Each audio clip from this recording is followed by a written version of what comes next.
Vivez la passion du rugby sur Ensemble avec le 15.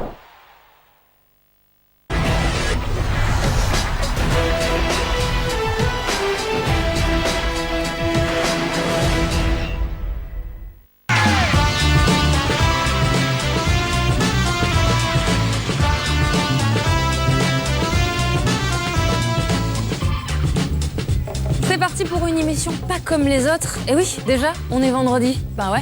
Et en plus, on est à la veille du rassemblement des Bleus pour le tournoi Destination. Et du coup, ce jour de rugby sera aux couleurs du 15 de France. Oh. Honneur au capitaine. Donc, Pascal Papé, le Stade français, se recevait Grenoble aujourd'hui à Charletti. Ce sera à Pascal Papé son tout premier tournoi avec le brassard. Et à la veille de quitter ses coéquipiers, eh bien, Yann Chabenat, il avait à cœur de faire un résultat ce soir et de partir la tête haute.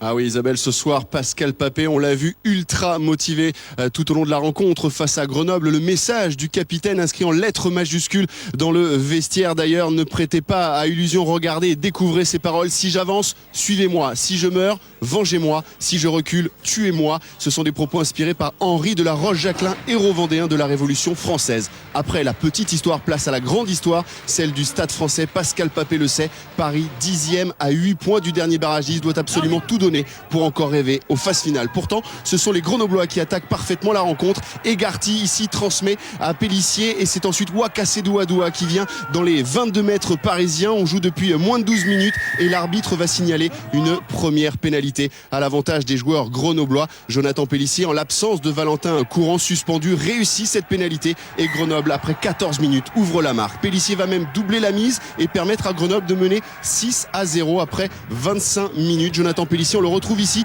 il est contré par Pascal Papé. Pascal Papé qui à la course se fait reprendre par Nicolas Laharague, plus rapide. Pascal Papé privé in extremis donc d'un essai dans cette rencontre. Le Stade français malgré tout retrouve des couleurs et des intentions. Ici Antoine Burban, pourtant arrêté, va trouver de la vitesse, va trouver de l'espace pour pénétrer dans les 22 mètres. Bonne situation pour l'équipe parisienne avec un avantage en cours. Pascal Papé va être bloqué. Vous voyez le bras tendu de l'arbitre Julien Dupuis, voyant que cette situation ne pourra aboutir, va tranquillement aller au sol, ce qui va lui permettre d'obtenir cette pénalité. Une pénalité réussie par Julien Dupuis. Le Stade français alors revient à 6-3 et 5 minutes plus tard réussit même à égaliser sur une deuxième pénalité. Le Stade français, comme souvent, a donc souffert en début de match avant de trouver la faille chez l'adversaire. Le retour intérieur de David Lyon, c'est parfaitement joué. Turini qui sert Hugo Bonneval qui s'enfonce dans la défense parisienne grenobloise. Face à lui, un dernier défenseur. Il arrive à servir Geoffrey Doumerou pour le premier essai de cette rencontre. Superbe combinaison, très belle inspiration de David Lyons. Et puis ici, Hugo Bonneval, tête haute, qui fixe et donne à Geoffrey Doumerou. Et Geoffrey Doumerou vient inscrire donc le premier essai parisien qui ne sera pas transformé. 11-6 à la mi-temps. Fabrice Landreau, l'ex-parisien, fait grise mine et ça ne va pas s'arranger au retour des vestiaires, car Paris reprend sa marche en avant et Grenoble est en souffrance, à l'image de Sean Sowerby en bas de votre écran qui accroche et s'accroche avec Pascal Papé. L'action, elle, se poursuit et on va la suivre car Julien Dupuis sert Paul Warwick. Superbe passe au pied et il va réussir à trouver Jérémy Saint-Zel. Dernier raffut sur le défenseur grenoblois et Jérémy Saint-Zel franchit la ligne d'en but. Un essai, le deuxième pour les Parisiens qui sera transformé. Paris mène alors 18-6, mais on revient sur cette échauffourée entre Papé et Sowerby à deux doigts d'en venir aux mains. Finalement, c'est Pascal Papé qui aura le dernier mot. Les deux hommes jusqu'à la fin de la rencontre éviteront de se recroiser. Le jeu alors peut reprendre, les Parisiens toujours à l'initiative. Hugo Bonneval ici est plaqué et l'arbitre va signaler une pénalité contre Rida Jaouer, pénalisé pour indiscipline. Le 3/4 centre de cette équipe grenobloise écope d'un carton jaune et laisse donc son équipe à 14 contre 15. Conséquence immédiate, Julien Dupuis tente et réussit la pénalité. Le Stade français s'envole et mène alors 21-6. Les supporters, malgré le froid qui régnait ce soir, sont heureux et le font savoir. Le moment également choisi par les entraîneurs pour faire entrer Sergio Parissé, remplaçant aujourd'hui et futur capitaine de la Squadra Azzurra dans une semaine face au 15 de France justement de Pascal Papé. Grenoble malgré tout continue d'envoyer du jeu. Nicolas Laharague ici tente une passe mais malheureusement pour lui Turini qui repassait par là, qui traînait par là, réussit à se saisir de ce ballon et aplati sans position. Au passage, pas de faute car il n'y avait pas de maul autour de Nicolas Laharague. Turini n'est donc pas hors jeu et peut aller inscrire le troisième essai parisien, synonyme de bonus offensif. Fin de match alors à sens unique et du plaisir jusqu'au bout. Ici Julien Dupuis sert parfaitement Paul Williams qui aplatit au pied des poteaux. Paul Williams titulaire au poste de 3 quarts aile, replacé durant la rencontre au poste de 3 quarts centre, qui vient donc sceller cette très large victoire et très belle victoire parisienne. Un essai transformé par Julien Dupuis. 35-6 score final. Les supporters courageux malgré les températures négatives peuvent féliciter leurs joueurs qui signent une 14e victoire de suite à Charléty. Ce soir, le Stade Français est encore en course pour les phases finales. Pascal Papé peut quitter Paris la tête haute. Il peut quitter Paris la tête haute et le Stade Français a marqué un bel essai. On va revoir en palette, Isabelle, le premier essai marqué par les Parisiens. Palette préparée par Thomas Glavany avec cette mêlée au centre du terrain pour les Parisiens. C'est toujours difficile de défendre. Ça offre 2 options à l'équipe qui attaque. Le départ du 3e ligne centre, David Lyons. Il embarque, on le voit, la défense grenobloise. La course croisée de Tourinoui qui renverse le jeu et qui du coup profite du surnombre offensif. Le bon travail de Tourinoui pour placer Hugo Bonneval dans l'intervalle, la vitesse de Bonneval.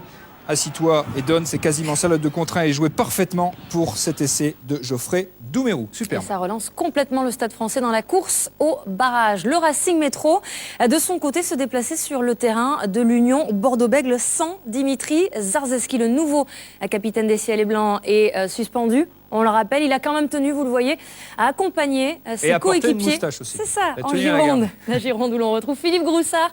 Philippe, pas de Zarzeski, on l'aura compris, mais l'autre tricolore du Racing, Maxime Machenaud, lui, était bien là. Absolument, ils sont même 3 internationaux du côté du Racing, un trio 3 garçons qui vont plutôt pas mal puisque tous les 3 étaient titulaires pour cette rencontre à Bordeaux. Maxime Machenaud, vous l'avez dit, titulaire à la mêlée, mais également Benjamin Fall, titulaire à l'aile, 2 anciens bordelais qui revenaient un petit peu à la maison, et puis Luc Ducalcon, également titulaire au poste de pilier droit. Ce sont les Racingmen qui rentrent le plus fort dans cette rencontre avec un ballon ici pour Brugno qui est stoppé, ballon perdu par les Franciliens, récupéré par les Bordelais avec Kenny Adams qui veut dégager, mais il est contré, le ballon qui file dans l'embut, et les Racingmen qui sont tout près d'inscrire le premier essai de cette rencontre. Seulement voilà, Benjamin Noirot est un poil court pour aller aplatir ce ballon. Au contraire, ce sont les Bordelais qui vont marquer les premiers dans ce match grâce à la botte de Camille Lopez qui passe 2 pénalités pour permettre à son équipe de mener 6-0 après 11 minutes. On retrouve les Racingmen à l'attaque, des Racingmen qui dominent territorialement cette première période avec Hernandez qui passe les bras pour Imhoff qui est stoppé à 5 mètres de la ligne, ballon qui sort rapidement pour Machenaud qui est victime d'un petit croche-patte mais qui conserve ce ballon toujours en faveur du Racing, ballon qui tarde à sortir cette fois avec Jonathan Wiziewski qui fait office de demi-mêlée, l'ouvreur du Racing qui va choisir finalement le côté fermé avec Cronier pour Ducalcon pour Leroux qui va jusque dans l'embut de Bordeaux mais qui ne réussit pas à aplatir. On va s'apercevoir sur le ralenti que les Bordelais défendent très bien et empêchent Leroux d'aplatir ce ballon dans l'embut bordelais. Sur l'action, les Racingmen bénéficient d'une pénalité. Wiziewski a déjà passé une, il en passe une deuxième et remet les 2 équipes à égalité, 6 partout dans cette première période. Il va y avoir 9-6 ensuite après une pénalité de Camille Lopez, puis Alexandre Dumoulin est sanctionné ici pour ne pas se sortir du ruck, il prend un carton jaune, plus pour accumulation de fautes côté Racingmen. Les Racingmen donc à 14 contre 15 pour cette fin de première période. Sur l'action, Camille Lopez tente cette nouvelle pénalité, elle prend la direction des poteaux mais est un poil courte, touche la transversale mais ne passe pas. Regardez la réaction de Camille Lopez qui dans un premier temps est persuadé que ce ballon va passer, puis finalement regarde à nouveau et non, finalement c'est raté. Lopez qui touche le poteau, c'est peut-être un signe du destin pour les hommes de Gonzalo Quesada. Juste avant le retour au vestiaire, pénalité pour Jonathan Wiziewski et lui aussi touche le poteau. C'est peut-être un signe du destin pour les hommes de Raphaël Ibanez. Mais bon, à un moment donné, il va falloir que le destin choisisse son camp. À la pause, 9-6 pour les Bordelais. Début de seconde période avec cette fois un carton jaune pour Mathieu Clarkin qui rentre sur le côté, mais là encore c'est plus pour une accumulation de fautes. C'est donc au tour des Bordelais de se retrouver en infériorité numérique pendant 10 minutes. Jonathan Wiziewski en profite lui pour passer 2 pénalités et donne l'avantage pour la première fois du match à son équipe qui mène 12-9 dans cette entame de seconde période. On retrouve les Racingmen à l'attaque avec les Bordelais pressés devant leur ligne d'embut. Des Bordelais, on vous le rappelle, en infériorité numérique avec Wiziewski qui crée l'intervalle pour Alexandre Dumoulin qui va aller marquer le premier essai de cette rencontre après 58 minutes. Alexandre Dumoulin peut utiliser cette saison mais titulaire aujourd'hui, c'est une récompense pour son implication en l'entraînement et s'est transformé et le Racing s'échappe pour mener 19 1-9 sur la pelouse des Bordelais. Juste après, Fabrice Metz est coupable d'un plaquage à retardement à l'épaule. Du coup, nouveau carton jaune. À nouveau, les Racingmen se retrouvent en infériorité numérique. Camille Lopez, à la suite de cette faute, en profite pour passer 3 points supplémentaires et remet les Bordelais dans le bonus défensif. 19-12 en faveur du Racing à un quart d'heure de la fin. À 4 minutes de la fin, Maxime Machenaud bénéficie d'une nouvelle pénalité et redonne 10 points d'avance à son équipe, sort Bordeaux du bonus défensif. 22-12, mais à la dernière minute, nouvelle pénalité pour les Bordelais, pour Camille Lopez, qui ne se prive pas, qui passe 3 nouveaux points et qui remet les joueurs de Bordeaux dans le bonus défensif. Score final 22-15, on va en rester là en faveur du Racing. La victoire pour les Franciliens, le point de bonus défensif pour les Bordelais, le soulagement de Dimitri Zerziarski après le dégagement en touche de John Kovu. Fin de la rencontre qui se termine un petit peu en eau de boudin avec une échauffourée. Alors on va essayer de comprendre ce qui s'est passé sur cette dernière action, avec tout d'abord un plaquage haut de Galindo sur Eni Adams. Galindo qui se fait ensuite un petit peu marcher dessus, mais surtout regardez à gauche de votre écran le numéro 23 de Bordeaux, Patrick Touetou. Voilà, ça semble être fini, puis finalement regardez Touetou, crac, un coup de pied sur Jacques Rogneux vu par Monsieur Poit. Du coup carton rouge après le coup de sifflet final pour Patrick Touetou. Et quand on le retrouve dans le vestiaire, on comprend mieux pourquoi le garçon était un petit peu agacé, avec un œil gauche complètement éclaté. Et voilà, le Racing Métro, en tout cas, comme le Stade Français, se relance dans la course à la 6e place de ce top 14. Le Racing, on le sait, prépare l'avenir. On parle beaucoup de l'arrivée des futurs entraîneurs castrés. Eh bien, le Racing pourrait accueillir un joueur de classe internationale la saison prochaine. Jonathan Sexton, l'ouvreur du 15 d'Irlande, l'a confirmé aujourd'hui. Il ne remplira pas avec le Leinster l'année prochaine. Alors pourquoi pas une arrivée au Racing Métro? La piste, en tout cas, du Racing est la plus probable. Piste sérieuse. Mayol brûle-t-il? La crise couve à Toulon qui accueillait Mont-de-Marsan ce soir. Et puis Clermont en mode bulldozer à Perpignan. Les Clermontois bien décidés à faire un coup à Aimé Giral ce soir. Tout ça, ce sera dans quelques minutes d'un jour de rugby. Isabelle, mais d'abord retour sur le premier match de cette 16e journée. C'était hier, Bayonne-Castres. Et oui, Castres à la relance au Pays Basque. En tout cas, Castres voulait mettre fin à une série de 4 défaites de rang, toutes compétitions confondues. Mais Castres a vécu une soirée cauchemardesque avec d'abord la sortie sur blessure de Joe Tekori, fracture du radius, le deuxième ligne qui a dû se faire opérer aujourd'hui. On parle de 3 mois d'absence. L'essai de Bayonne qui a suivi en première mi-temps, l'essai de Lovo Balavou, le premier essai du Fidjien, très bien servi par Scott Spedding. Premier essai cette saison avec Bayonne. Et si ça ne suffisait pas, Castres a également dû voir sortir son arrière international, Brice Dulin, qui était touché aux adducteurs. Eh bien, on vient d'apprendre aujourd'hui le verdict. Opération de la pubalgie de Brice Dulin lundi matin et il sera donc forfait pour le tournoi Destination. On parle de 2 mois d'absence pour l'arrière international. On fera le point à la fin de jour de rugby, Isabelle, sur tous les blessés au cours de cette journée qui concerne évidemment le 15 de France. On enchaîne avec Agen-Montpellier. Montpellier toujours sur son petit nuage à l'image de son ouvreur François Trinduc. Après la qualification historique pour les quarts de finale de H-Cup. Laurent Bidot, vous êtes sur place. François Trinduc avait le sourire, on l'imagine, mais il ne comptait pas s'arrêter là. Oui, effectivement, François Trinduc qui était bien présent dans cette équipe de Montpellier, victime d'une épidémie de gastro-entérite cette semaine. 4 joueurs forfaits, malades. En revanche, il y avait aussi Fulgence Ouedraogo, le capitaine, toujours blessé à la cheville, et un certain, lui, d'ores et déjà pour Italie-France de la semaine prochaine. Mais François Trinduc, lui, il était bien présent, très concentré sur son jeu au pied, à l'échauffement, vous le voyez. L'objectif pour Montpellier, éviter la décompression après cette belle victoire face à Toulon la semaine dernière. Et ça commence bien. On est dans le camp d'Agen, mêlé pour Montpellier. Derrière, on peut jouer avec Trinduc, justement, pour Combezou, qui est stoppé par un plaquage de Tuitavaké, puis Pelé Sassa. Et puis regardez bien le numéro 14 de Montpellier qui prend le ballon, qui le ramasse et qui s'échappe, qui évite le plaquage de Loré pour aller marquer le premier essai. C'est Timothy Nagoussa, son 5e essai cette saison. C'était le meilleur marqueur d'essai du top 14 l'an dernier. Au ralenti, on voit qu'il n'y a pas d'Agenais debout pour contester le ballon, donc pas de formation de ruck. Et Nagoussa peut s'échapper, il ne s'en prive pas et s'est transformé 7-0 pour Montpellier. 4 minutes plus tard, chandelle de l'arrière australien d'Agen, Ben Seymour. Seymour qui va monter au duel avec François Trinduc qui est le plus haut et qui effectue un joli soleil. Il est pris en l'air par l'arrière Ben Seymour. Seymour qui percute Trinduc déjà en l'air, spectaculaire, dangereux, et l'arbitre prend ses responsabilités. Léo, il retombe sur la tête, c'est carton rouge, monsieur. Carton rouge, décide monsieur Rénal. Carton rouge pour Seymour. Agen va devoir jouer à 14 pendant presque 1 heure. Alors curieusement, Montpellier n'en profite pas. Barnard vient de passer une pénalité, il en tente une deuxième. Vous voyez, il se précipite parce que le ballon est tombé du tee. Il veut jouer rapidement, mais Monsieur Reynal lui donne une deuxième chance de taper. Deuxième tentative donc pour Barnard, et avec l'aide du poteau, ça passe. Agen revient à 7-6. Mais regardez bien au ralenti, Barnard avait déjà entamé sa course d'élan. Il n'aurait pas dû avoir une deuxième chance. 7-6 à la pause pour Montpellier, sous les yeux de l'Agenais Marc Giraud, sorti blessé à l'épaule. Ça va mal pour Agen, pas vraiment aidé par le sort, et pris de vitesse dès le début de la deuxième période par l'intenable Timothy Nagusa, qui va peut-être aller marquer tout seul. Il est repris au dernier moment par Vaquin. Le retour antérieur pour Toulouse, plaqué au dernier moment aussi par Pelé Sassa. Arbitrage vidéo où on constate d'abord qu'il y a un très beau plaquage de Pelé Sassa, plaquage décisif parce que Toulouse, avec son épaule, touche la ligne blanche avant d'aplatir. Il n'y a donc pas essai. Toujours 7-6 en faveur de Montpellier.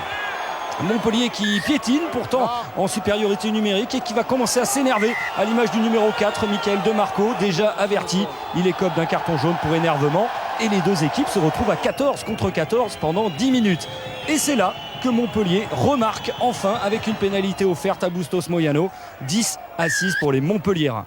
Mais Agen ne lâche rien dans ce match et revient dans le camp de Montpellier courageusement avec ses avants qui ont beaucoup donné, avec une charge de Fono pour fixer un peu la défense, et le départ rapide de Balès dans le fermé pour Petit Faunois, le bulldozer du Tonga qui va essayer d'aller derrière la ligne. L'arbitre de touche lève son drapeau. Monsieur Reynal demande une confirmation avec la vidéo, et là aucun doute, Faunois est en touche. Il n'y a donc pas essai. Avantage toujours Montpellier, 10-6. Fabien Galtier n'est pas vraiment rassuré, même en supériorité numérique. Son équipe commet trop de fautes, et Barnard va ramener Agen à 1 point, 10-9. Il reste alors 10 minutes à jouer. Agen à 14 contre 15 peut croire à l'exploit, mais 2 minutes plus tard, mêlée pour Montpellier dans le camp agenais. La mêlée où chacun a eu sa période dans cette rencontre, mais là Montpellier finit fort, avance sur une dizaine de mètres, et récompensé donc avec une pénalité aux 40 mètres pour Bustos Moyano. L'Argentin s'élance. C'est un peu court, mais ça passe au-dessus de la barre. 13-9 pour Montpellier. On pense que c'est fini, mais pas du tout. Agen repart à l'assaut et va encore obtenir une pénalité contre le talonneur remplaçant Van Vuren, qui écope d'un carton jaune. Et voilà les deux équipes à nouveau à 14 contre 14. Il reste 2 minutes. Suspense insoutenable pour Jean Monribaud, l'habituel capitaine d'Agen, blessé. Balle de match pour ses partenaires. 4 points de retard. Il faut un essai pour Agen pour s'imposer. La charge de Fono qui est pris par plusieurs joueurs, et François Trinduc qui arrache le ballon et qui dégage le plus loin possible. On va en rester là. Score final 13-9 pour Montpellier. Le manager d'Agen, Philippe Sella, est triste. C'est la 9e défaite d'affilée pour son équipe. De son côté, Montpellier et François Trinduc peuvent souffler. La victoire a été beaucoup plus laborieuse que face à Toulon la semaine dernière. Ouais, c'est toujours difficile de faire une très bonne performance un week-end et de se remettre au boulot, de jouer à l'extérieur. En plus, face à une équipe qui joue le maintien, pour l'avoir connue, voilà, les valeurs, c'est le combat, la solidarité. Et voilà, on est tombé face à une belle équipe à Genèse et on aurait pu passer vraiment à côté. Ouais. Est-ce que vous pouvez nous rassurer après votre joli vol plané ? Ouais, je n'ai pas revu à la télé, mais ouais, ça a plus de peur que de mal. C'est vrai que je ne suis pas tombé sur les cervicales, mais ça va. Une bonne nouvelle pour François Trinduc du côté d'Agen. On a touché du doigt l'exploit face à Montpellier à 14 contre 15, une grande partie du match, et du coup, beaucoup de frustration dans les propos de David Darry-Carrère, l'entraîneur des avants, au micro de Jérôme Pinault. Le match qu'ils ont livré ce soir est en tout point remarquable, Donc vraiment, il n'y a pas grand-chose à leur reprocher ce soir. Une débauche d'énergie extraordinaire, une solidarité de tous les instants. On a breaké quelques fois. Voilà, ça nous sourit pas, on meurt 2-3 fois de la ligne, l'arbitrage vidéo où on va en touche, voilà. Il faut que ça bascule, mais avec des matchs comme ça, on est persuadé que ça va basculer. Et le sourire quand même de David Darry-Carrère, entraîneur des arrières évidemment d'Agen. La preuve avec cette image sympa que les Agenais n'ont pas la rancune tenace en tout cas. Regardez dans les couloirs d'Armandie, juste après la rencontre, l'arbitre, Monsieur Reynal, qui pourtant avait sanctionné les Agenais d'un carton rouge. Et ils avaient été donc réduits à 10 après seulement 23 minutes de jeu. Bien, il va s'installer pour faire une petite séance de récup aux côtés de 2 joueurs Agenais. Pas rancunier, mais un peu quand même. Hein. Pas les boules, mais en fait si, téléphonie et cheval-guerre. Belle image en tout cas que l'arbitre aux côtés des 2 Agenais à l'issue de la rencontre. Donc moi je sais que vous êtes très foot, mais au rugby on est à 14 quand on est Réduit avec Oui, un qu'est-ce que carton j'ai rouge dit à 10. C'est vrai? Mais oui, c'était Ah bah, un je me match suis trompé. de rugby, voilà. Les jours de Mais foot après, c'est pour ça. c'est marrant. On va enchaîner avec Perpignan-Clermont. C'était le premier match de ce grand relais cet après-midi, enfin en fin d'après-midi. Clermont qui se déplaçait à Perpignan avec ses stars, et notamment son meneur de jeu, Morgan Parra. Il est en forme internationale, ça tombe bien. Regardez ce chiffre, il est sur une série, le demi de mêlée de Clermont, de 25 coups de pied réussis consécutivement. Justement, Bertrand Guillemin, Morgan Parra, ce n'est pas le seul joueur de l'équipe de France en forme dans cette équipe clermontoise.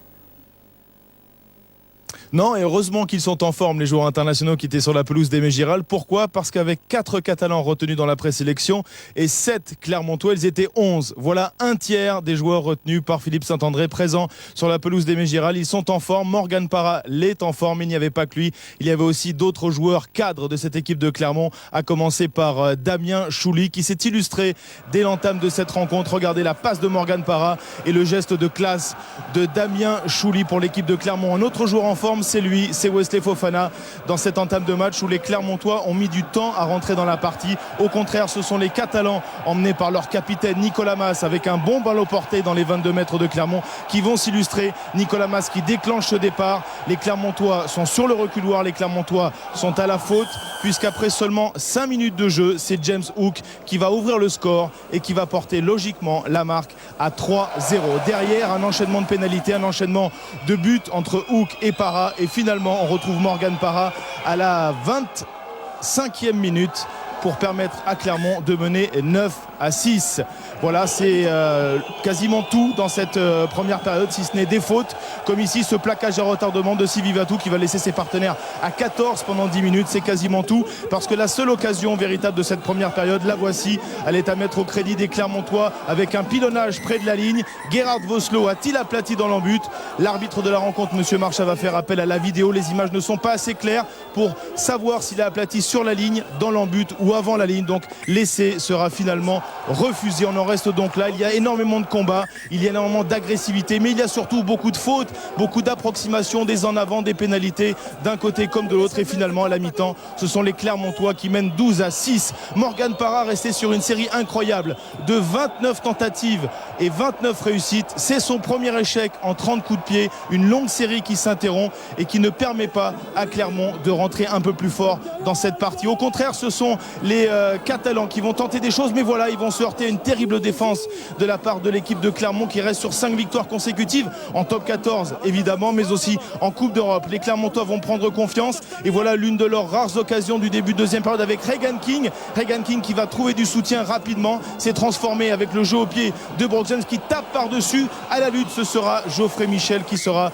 le plus rapide évidemment pour sauver les siens. On revoit la belle attitude de Julien Bardy à ce moment de la partie. Ce sont les Clermontois qui mènent 12-9, mais on vous l'a dit, les Clermontois vont sortir de cette rencontre avec des pénalités et le coup du sort, le coup de chance avec le rebond favorable. Jean-Marcelin Butin n'en profite pas, ce sont les Catalans qui vont en profiter. On est quasiment à la 50e minute de jeu. La combinaison avec en premier dans l'alignement Romain Taofi Fenoua, qui lui aussi sera du stage de Marcoussis avec l'équipe de France. La coordination parfaite avec le talonneur Guillaume Guirado. Et voilà comment au fil des minutes, les Perpignanais s'installent dans cette partie, déroulent leur jeu, font parler leur puissance, et ils mènent désormais 14-12 et même 17-12 quelques minutes plus tard. La réplique des Auvergnats, elle est cinglante. C'est un ballon porté qui s'orchestre suite à ce lancer de Benjamin Kaiser. Les avants clermontois font l'effort. C'est un essai collectif finalement accordé à Julien Bardy, et c'est transformé à l'heure de jeu. 2 points d'avance seulement pour Verne Cotter, 19-17. Mais voilà, James Hook, le buteur gallois, est en grande forme lui aussi jouera le tour en destination avec le Pays de Galles, et il permet de donner un petit peu d'air à son équipe. 20-19. Et puis le coup du sort du côté des Clermontois. Le jeu au pied dans la boîte de Florent Cazenave, au point de chute. Morgan Parra séché, touché suite à ce contest aérien. On s'inquiète beaucoup pour Morgan Parra, puisque demain il sera à Marcoussis avec l'équipe de France. On prendra de ses nouvelles un petit peu plus tard, mais c'est vrai que c'est impressionnant cette manchette de Dan Léo, manchette involontaire. Il monte au ballon, forcément Verne Cotter s'inquiète. On va passer logiquement par le protocole, les questions pour savoir s'il est KO ou pas, s'il peut revenir sur la pelouse, mais finalement il ne reviendra pas, Morgan Parra. Un autre joueur qui va connaître une grosse alerte, c'est Wesley Fofana. Double plaquage, KO. Il s'est étouffé. On a cru un moment qu'il allait avaler sa langue et finalement il a repris sa place, Morgan Parra. Mais ce sont des images symboles puisque ce sont les Catalans qui sont bien dans la partie, les Catalans qui vont grignoter leur retard et qui vont finalement inscrire le drop de la victoire, le drop libérateur signé David Mellé. 26-19 dans les toutes dernières minutes de jeu, 78e minute. Le drop de la victoire pour Perpignan qui respire, qui fait tomber un gros à Aimé Giral. Clermont ne ramène que le point de bonus défensif, mais c'est un énorme ouf de soulagement pour les Catalans de Guillem Guerrado, de Nicolas Mas, de Marc Delpoux. C'est vrai que c'est un grand soulagement, surtout pour le capitaine catalan, Nicolas Mas. On a su trouver les ressources qu'il fallait pour aller chercher ce match. On a vraiment mouillé le maillot ce soir et voilà, je suis fier de l'équipe parce que voilà, je savais très bien qu'on avait les capacités à gagner ce match. Mais voilà, il fallait le faire, donc c'est fait. On pourra partir en vacances tranquille et vraiment voilà, je suis fier de ce groupe, quoi. Bertrand, on a eu quelques frayeurs quand on a vu votre résumé. Est-ce que vous avez des nouvelles des internationaux, notamment de Morgan Parra ? Oui, forcément des nouvelles des internationaux, puisque vous le savez, demain ils vont rentrer dans la préparation pour l'Italie. Donc on va revoir ensemble les images, c'est vrai, impressionnantes. Les chocs de Morgan Parra, tout d'abord, qui monte au ballon et qui est pris dans un deuxième temps par le bras droit de Dan Léo, qui lui a allé au contest. C'est un choc involontaire, mais qui a séché Morgan Parra. Morgan Parra qui a quitté la pelouse à la 65e minute de jeu, sans réelle gravité. L'autre joueur dont on va prendre aussi des nouvelles, c'est Wesley Fofana, qui était sévèrement secoué, mais tout va bien aussi pour Wesley Fofana, qui a repris sa place. Mais je vous propose d'écouter tout d'abord Morgan Parra sur son état de santé au micro d'Arnaud Coste. Non, c'est bon, ça va, c'est juste le protocole après par précaution. Je suis pas rentré juste sur les 15 dernières minutes. D'accord, donc tu seras au rassemblement demain pour l'équipe de France. Ouais, il y aura des tests je pense, mais après je serai au rassemblement demain. Tout va bien donc pour les Montferrandais, les 7 Montferrandais qui sont appelés par Philippe Saint-André. Tout va bien aussi pour les 4 Catalans. Regardez d'ailleurs les Montferrandais qui vont sortir du stade Aimé Giral, signer quelques autographes, prendre quelques photos. Wesley Fofana a repris tous ses esprits, Morgan Parra également. Tout va bien du côté d'Aimé Giral. 11 au départ, 11 à l'arrivée demain dans l'avion pour Marcoussis. Rassurante pour les Bleus de Clermont. Merci Bertrand. On en vient donc à Toulon de Marsan. Isabelle, Toulon impressionnant, leader en top 14. Toulon qualifié pour les quarts de finale en Coupe d'Europe. Mais si sur le plan sportif tout va bien, en coulisses, ça chauffe. C'est ce qui est bien avec Toulon, il se passe toujours quelque chose. Hier, écoutez ça. Première annonce, Marc Dalmaso pourrait arriver pour remplacer Olivier Azam au poste d'entraîneur des Avants. Information aussitôt démentie. Dans la foulée, c'est William Servat, l'actuel entraîneur des Avants de Toulouse, qui est annoncé, mais cette fois-ci en tant que joueur. Vous me suivez ? Information de suite démentie. Là aussi, du coup, on va filer sur la rade où nous attend Frédéric Viard. Fred, on a besoin de vous, de votre éclairage. Qu'est-ce qui est vrai, qu'est-ce qui est faux ? Ah, qu'est-ce qui est vrai, qu'est-ce qui est faux? C'est presque des questions philosophiques. Ce qui est sûr, c'est qu'effectivement, il avait été contacté, Marc Dalmaso, mais que toute cette petite histoire, pour l'avoir eu au téléphone hier, commence à le refroidir sérieusement. En ce qui concerne le staff toulonnais, Bernard Laporte, Mourad Boudjelal, on n'a pas voulu s'exprimer, mais en revanche, il y a eu un geste fort aujourd'hui de la part du président Boudjelal, c'est de laisser les deux co-entraîneurs, à savoir Pierre Mignoni et Olivier Azam, sortir en premier du bus et traverser ainsi la foule et des supporters tout seul, suivi ensuite par l'équipe. Il était dans ses pensées, Mourad Boudjelal, il refusait de parler, mais il a vu l'entame de son équipe, une entame costaud, à l'image d'un Bastaro et qui vient percuter et casser la défense montoise. Et les premiers points, ils sont marqués par l'intermédiaire de Johnny Wilkinson, qui était titulaire aujourd'hui malgré ses problèmes d'adducteur, et c'est lui qui ouvre la marque pour permettre à son équipe de mener 3-0. Mais Mont-de-Marsan est venu pour jouer et tente des trucs et pousse même les Toulonnais à la faute. Là, c'est Suta qui envoie valdinguer joliment Cabane et qui permet du coup à Peñat Arayet de marquer 9 points consécutivement pour les Montois. Et voici qu'après 17 minutes de jeu, c'est Mont-de-Marsan qui mène 9-3 ici à Toulon et qui pousse Pierre Mignoni à grimacer un petit peu, d'autant plus que la mêlée toulonnaise, regardez ça ne lui a pas arrivé très souvent, se fait bouger et recule même avec cette belle progression montoise. À l'arrivée, quand même, petit à petit, on sent que cette équipe de Toulon commence à mettre la main sur le ballon et vient s'installer dans les 22 mètres de Mont-de-Marsan et pousse, tente des choses et pousse régulièrement également. Et les Montois à la faute, à l'arrivée, Mont-de-Marsan plie mais ne rompt pas. Messi finit par rompre quand même par l'intermédiaire de Chris Mazoé, le numéro 8 toulonnais qui vient marquer le premier essai de ce match après 25 minutes de jeu. C'est également son premier essai cette saison, et avec la transformation de Wilkinson, les hommes de Bernard Laporte reprennent la main et mènent 10-9 et du coup se mettre à jouer de plus en plus. Il nous avait dit Pierre Mioni qu'il fallait prendre son temps, tenter les choses, mais après avoir bien fixé la défense montoise, quitte parfois à perdre le ballon, et du coup c'est un ex-toulonnais, c'est Jajar qui récupère ce ballon et qui va tenter une relance pour aller peut-être marquer le premier essai montois. Il est repris in extremis. Derrière, on est moins bien organisé côté montois sur les déblayages. On va à la faute et regardez, Guito veut jouer vite et hop, le petit croc en jambe sur Guito qui n'a échappé en tout cas pas à Monsieur Atala, qui va mettre un carton jaune à Boss, et on se retrouve du coup à 14 contre 15. Quand on voit cette image au ralenti, on a l'impression quand même qu'il ne fait pas exprès, hein, Boss. Néanmoins, ce sera un carton jaune. Et puis il y a des petits échauffourés. Regardez, Fred Michalak, il est petit, mais c'est pas pour ça qu'il est intimidé par Ormaechea. Tiens, une petite boîte en passant, et du coup Ormaechea qui veut se venger, et comme quoi il a pris de la bouteille, hein, Frédéric Michalak, depuis qu'il est parti en Afrique du Sud. Olivier Azam, lui, reste impassible. L'histoire de pilier, de talonneur, il sait ce que c'est. Et néanmoins, en supériorité numérique, Toulon continue de pousser et enchaîne de plus en plus vite, avec à chaque fois un accélérateur du jeu en la personne de Frédéric Michalak. Gêné encore une fois. Tout à l'heure, le camp quand j'ai embêté sur Guito. Là, c'est sûr, Frédéric Michalak. Et la sanction est la même pour Monsieur Atala. Rabeni venait de rentrer à la place de Chédal blessé. Vous êtes au sol, vous empêchez de faire la passe. Allez, à 15 contre 13, ça va être compliqué pour les Montois. Déjà que ce n'est pas simple à 15 contre 15, surtout qu'en mêlée, ils se mettent à subir maintenant les Montois. Ce ballon dans les pieds de Mazo est sorti, et Michalak qui lève la tête, une longue passe quand ça n'est pas Wilkinson. C'est Michalak qui sait le faire, la longue passe pour Alexis Palisson qui vient marquer le deuxième essai de cette première période et permettre à Toulon de mener 15-9 avec le bowler quand même de Martin qui vient fixer les deux derniers défenseurs montois à 13 contre 15. C'était compliqué, les yeux dans le vide, Bernard Laporte, mais peut-être déjà en train de penser, qui sait, à son staff de la saison prochaine pour regarder cette seconde période qui est avant tout une seconde période de lutte, de combat, avec un Bastaro que l'on retrouve partout avec des chocs à gauche, à droite. Regardez, Mazoé qui se fait repousser par deux Montois, et quand Mazoé se fait repousser, eh bien Bastaro il met le talonneur Montois sur les fesses. Mais voilà, il n'y a pas que de la lutte, il y a de l'amour aussi, à l'image de cette bise de Tokafa sur Codulo, sorti blessé. Nous sommes dans les dernières minutes, Toulon est toujours devant mais voudrait marquer le troisième essai du bonus. Alors attaque avec Guito, il y a des génies dans cette équipe. Martin qui peut servir, Palisson qui renverse sa course, qui échappe à deux plaquages, qui peut servir derrière. Wulf, on est arrêté à 5 mètres seulement de la ligne de Mont-de-Marsan. Frédéric Michalak qui va essayer de jouer vite, il peut donner à Bruno, la passe sifflée en avant par Monsieur Atala. À vous de juger, est-ce qu'il y a vraiment en avant sur cette passe entre Sébastien Bruno et Miko Tadze? Les deux hommes venaient de rentrer. Difficile à juger, en tout cas l'essai est refusé. Et pendant ce temps, Frédéric Michalak, il est par terre, manifestement il a mal quelque part, ça a l'air d'être au coucougnette. Et regardez, c'est la suite du dossier avec Ormaechea, le petit bras par en dessous et crac, histoire de le calmer. Les deux hommes se serreront la main gentiment à la fin du match, car c'est la fin du match sur cette victoire de Toulon 15-9. Regardez les Montois, on a l'impression qu'ils ont gagné. Ils n'ont pris que le bonus défensif, mais c'est déjà ça. Et puis à contrario, regardez la moue de Bernard Laporte dans le vestiaire, on a l'impression que Toulon a perdu. Ils sont tout simplement déçus de ne pas avoir pris le bonus offensif et pensent déjà à la suite.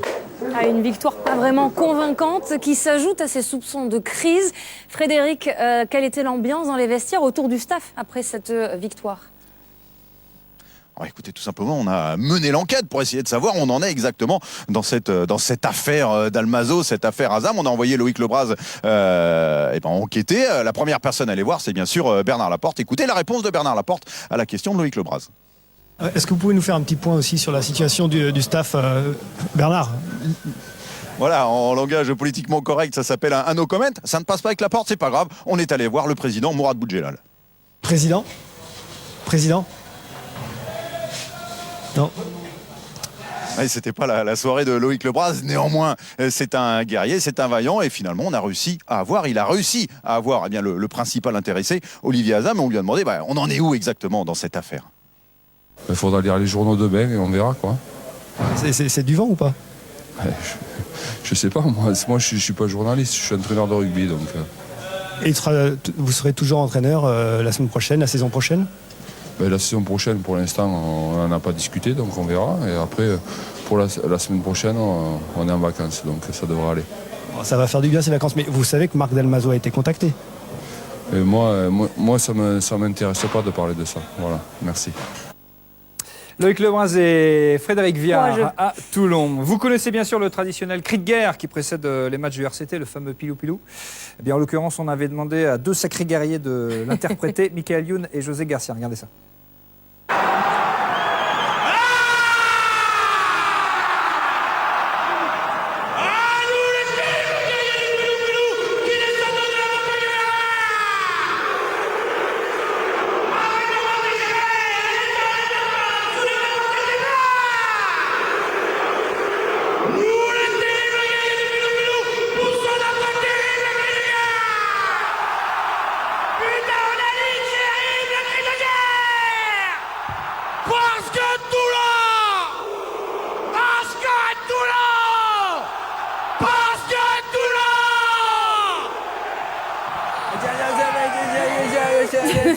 Toulon. Je connais pas bien les paroles.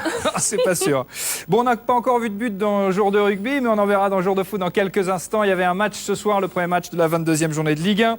Lyon qui se déplaçait. Eric Bail, vous êtes en compagnie du capitaine des Rouges et Noirs. Thierry Dussautoir nous fait le plaisir d'être avec nous. Bonsoir Thierry, avant d'aller prendre l'avion pour rejoindre Marcoussis. Oh, il s'est passé vraiment beaucoup de choses à Toulouse ce soir. Regardez d'abord concernant les Bleus. Premier blessé, Venceslas Lauré, qui est un petit peu votre rival aussi chez les Bleus. Sonné par cette charge de Gurtro Steenkamp, Lauré a dû quitter le match. Il était un petit peu groggy, examen rassurant. Lauré, première nouvelle, va rejoindre Marcoussis demain. Il sera bien avec les Bleus. Fausse alerte pour le flanqueur Biarrot. Autre alerte en revanche plus sérieuse côté toulousain, Vincent Clerc sur cette action, sur cette accélération, une cuillère qui le déséquilibre, il tombe au sol et il va se relever en ayant ressenti une douleur derrière la cuisse. Il va même aller sauver son camp un petit peu en catastrophe avant de quitter ses partenaires en boitillant. Philippe Fleiss vient de le rencontrer pour avoir les dernières nouvelles de Vincent Clerc. Sur une action où je tape à suivre, voilà, je prends une cuillère et en tombant, je suis parti un peu en hyperextension, donc je me suis un peu fait mal derrière la cuisse, donc on va voir, là ça va, j'ai pas trop mal, mais ça nécessite quand même de faire des examens demain matin. C'est musculaire? Oui, a priori c'est musculaire, c'est pas plus grave que ça. Je pense pas que ce soit trop grave, mais on va falloir voir si ça va vite évoluer et s'il n'y a rien, ou s'il va falloir avoir un peu de repos. Incertitude au sujet de Vincent Clerc, Thierry Dussautoir, les corps sont usés à cette période de la saison après la Coupe d'Europe et les terrains lourds.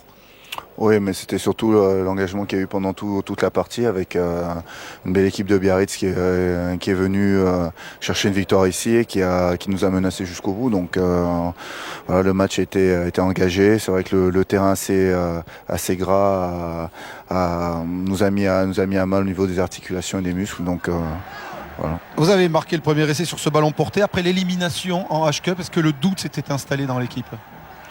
C'est surtout énormément de déception par rapport à au résultat de ce match parce qu'on avait fait un meilleur match que ce précédent et on n'avait pas réussi à gagner. Aujourd'hui, on voulait vraiment être irréprochable. Donc on a fait un bon début, mais c'est vrai que sur la suite, ça a été un peu plus compliqué. Vous avez mené 13-0 et Biarritz est revenu sur ce ballon, cette touche mal contrôlée par les Toulousains. Lesgourg est tombé, il y a eu un bon soutien de Barcella pour l'essai de Peyrelong. Biarritz est revenu donc à 13-8. 13-8, c'était le score à la mi-temps. Les buteurs qui n'étaient pas en réussite à Leicester, la touche qui avait des problèmes, ce sont tous les soucis du jeu toulousain. En ce moment, on ne vous sentait pas très en place ? Ouais, mais là, ce soir, ça a été bien mieux. Sur l'organisation générale, on a joué un meilleur rugby. On a essayé de se faire un peu plus plaisir et faire plaisir à nos supporters. Mais voilà, il y a eu quelques imperfections qui ont permis au Biarrot de rester dans le match. Et des choses alertes pour le Stade Toulousain en deuxième mi-temps. Regardez, par exemple, un essai refusé à Biarritz sur une touche vite jouée par Harry Nordoki. D'abord, il y a Vincent Clerc. Il vient de se blesser. Il boitille. Il va en catastrophe sauver son camp. Il tape comme il peut en touche. Regardez bien la position de l'arbitre de touche, celle d'Harry Nordoki qui est placé devant l'arbitre vers le camp toulousain. La position n'est pas bonne. Harry Nordoki adresse cette belle passe lobée pour le Fidjien Bourotou qui va aller marquer et c'est refusé parce que Harry Nordoki n'était pas à la bonne place pour jouer cette remise en touche.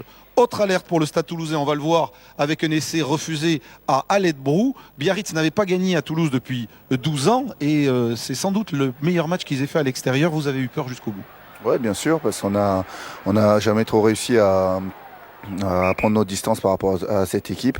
Ils ont réussi à bien utiliser nos ballons, nos pertes de balles et à nous mettre sous pression sur l'ensemble du match. Donc c'est vrai que jusqu'à la fin, en plus on a terminé le match à 1-2 moins, donc on a eu vraiment beaucoup de pression. On va voir pourquoi. Après l'essai refusé à la vidéo à Brou, interception d'Ngonia qui accélère, qui va aller marquer l'essai, qui va relancer Biarritz, mais il est repris par UG, par Nianga.